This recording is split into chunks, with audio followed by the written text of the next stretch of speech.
പൊക്കമില്ലായ്മയാണ് പൊക്കം എന്ന് കുഞ്ഞുണ്ണി മാഷ് പറഞ്ഞിട്ടുണ്ടല്ലേ. എനിക്കാണെങ്കിൽ ഒത്തിരി പൊക്കം കൂടുതലാണ്. പക്ഷേ ഇതൊന്നും മാനദണ്ഡമല്ല നമ്മുടെ ജീവിതത്തിൻ്റെ ക്വാളിറ്റി നിശ്ചയിക്കുന്നതിൽ. നമ്മളൊരു റോസാ ചെടി മണ്ണിൽ വയ്ക്കുമ്പോൾ നമുക്കൊരു ലക്ഷ്യമുണ്ടാവും. അതിൽ പൂക്കൾ വിരിയണം, സുഗന്ധം പരക്കണം.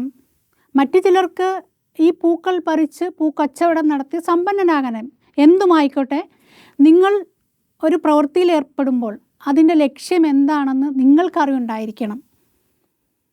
എന്തുകൊണ്ട് ഞാനിത് ചെയ്യുന്നു? കാരണം ഏത് പ്രവൃത്തിയുടെ പിന്നിലെ വൈ നമുക്കറിയാമെങ്കിൽ അതെങ്ങനെ ചെയ്യും, അതിൻ്റെ ഒരു ഹൗ, അതിനെക്കുറിച്ച് നമ്മൾ ആകുലപ്പെടേണ്ടതില്ല. അത് നമ്മൾ ചെയ്തുകൊണ്ടേയിരിക്കും. ആ ഒരു പ്രോസസ്സിൽ നമ്മൾ വിശ്വസിച്ചുകൊണ്ടേയിരിക്കും. അപ്പോൾ അവസാനം വരുന്ന റിസൾട്ടിൽ നമുക്കൊരു വാവ് ഫീലിംഗ് വരും. ഞാൻ പറഞ്ഞത്, റോസാ ചെടി നമ്മൾ മണ്ണിൽ വെക്കുന്നത് പോലെ തന്നെ നമ്മുടെ സൃഷ്ടാവിന് നമ്മളെ സൃഷ്ടിച്ചതിൽ നിന്നും ഒരു ലക്ഷ്യമുണ്ടാവും. ആ ലക്ഷ്യത്തിലേക്ക് എത്താൻ വേണ്ടി മാർഗനിർദ്ദേശങ്ങളൊക്കെ ഈ പ്രപഞ്ചത്തിൽ നിന്ന് നമുക്ക് കിട്ടുന്നുണ്ട്. പലപ്പോഴും നമ്മളത് ശ്രദ്ധിക്കാതെ പോകുന്നുണ്ട്. നമ്മളുടേതായിട്ടുള്ള പ്രത്യേക അജണ്ടകൾ അതിനകത്ത് കൊണ്ടുവരുന്നുണ്ട്. ആ അജണ്ടയിൽ മറ്റുള്ളവരുടെ അജണ്ട വന്ന് കോൺഫ്ലിക്റ്റ് ആകുന്നുണ്ട്.